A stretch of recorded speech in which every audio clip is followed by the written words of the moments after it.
Hi, it is Marshall Sylver with some tips on having a better life. And today's lesson is ABR.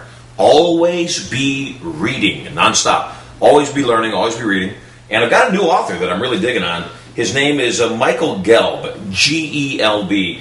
He wrote a book called Discover Your Genius, How to Think Like History's 10 Most Revolutionary Minds. He wrote a book called How to Think Like Leonardo da Vinci.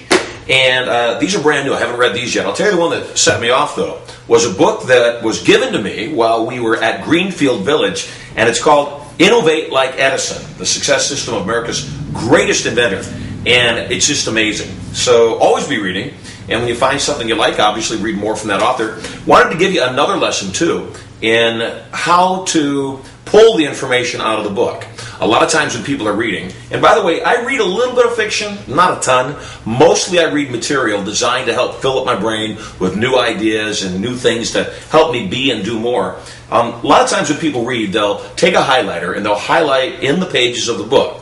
And while I think that that's a cool thing to do, and you should, because it pulls out the most pertinent information, the challenge is then you got to go back through the book page by page by page by page to see which pages you highlighted. So I have a two-step method that I use. I not only highlight the pages, I also take on that page and I'll put a post-it note, like you can see all of these on the pages that I've highlighted. And then what I do is on that post-it note, I write a note about the thing that I highlighted inside. So when I go back and I'm going through the notes and I'm figuring out what's useful and what's not, I don't have to go through the whole book. I can go right to the highlight. I can remember what I was thinking when I read that, and then I can write my own creative process, exactly what was the focus of that portion of the book and how to use it in whatever I'm working on. So, lesson of the day, always be reading, and when you're highlighting stuff inside of the book, highlight it, and then also put a post-it note at the top with a couple of notes about what you're thinking about, the pertinence, and I guarantee you, you'll get more out of the things that you read.